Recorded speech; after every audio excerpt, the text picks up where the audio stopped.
5 yun. Oo. Sabihin mo ngayon sa papa mo yan. Uy. Malalagot ako. Oo, sabihin mo sa papa mo. Okay, Mela. Nakabalik sa'yo ni Yoyo, no? Oo, nabak to me.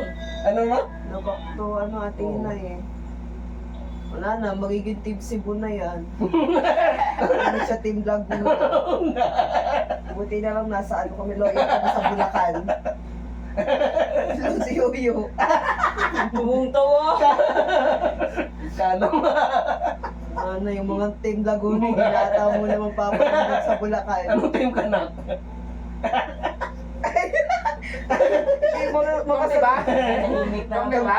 Kampihan ba eh, Kato? Lalayo ako eh. Jack and Pay na tanak. Parang hindi lilitaw si Yoyo. Parang duda ko, iuwi ako ni Yoyo dito. Parang hindi. Parang ako mag-isa uuwi bukas. Naka, di ka nang pagluluto ng bulang mayo. Iyakin to naman yung nanay mo. Susubukin tayo! Yan, narinig ko yun. Nakabidyo ka pa. Nakabidyo kayo. Bahala. Hindi, wala naman mag-upload yan eh. Pagkalitan ka ng ate mo ngayon. Isumbong sa ate yan. Para siya naman na mabalik. Ibalik sa Laguna. Bulacan lang din. So, si Huyo. Dalo. Hindi pa din siya makamove on. Pinapahamak niyo ako eh. No! Si Sino ba Huyo yun? yung nagulo eh. Tahimik kaming naghuhugas yung dalawa. Kumakain lang ako ng ube. Tapos bigla nirilto kami. Nakisali siya. Pumasok Mami, kami ka mamaya pagtingin ko sa tatay ko nakatingin na sa pader. Oo, wala may tatay ko. Parang magtitinda si Papa nung isang buwan na bukas.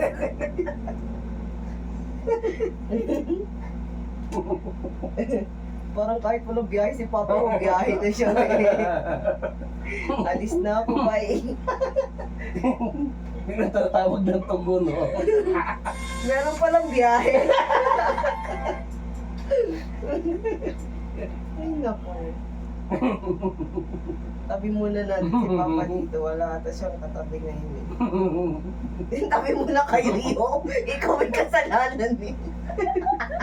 Tabi muna kayo ni Papa. Pupuntik ka man doon sa gitna. Doon muna si Papa sa taas. Kayo muna. Iriltokin mo doon sa taas. Para lalong matulala. Literal na ganun talaga siya sa akin. Nagmumuni-muni sa kisame mo eh. Wawa naman. Proud pa naman sa iyo. Kanina lang kinukwento siya doon. Tapos ngayon. Wala na, X na eh. Biglang napaigis ah. 2 minutes. Si Uyo. Wala. Saan? Daddy.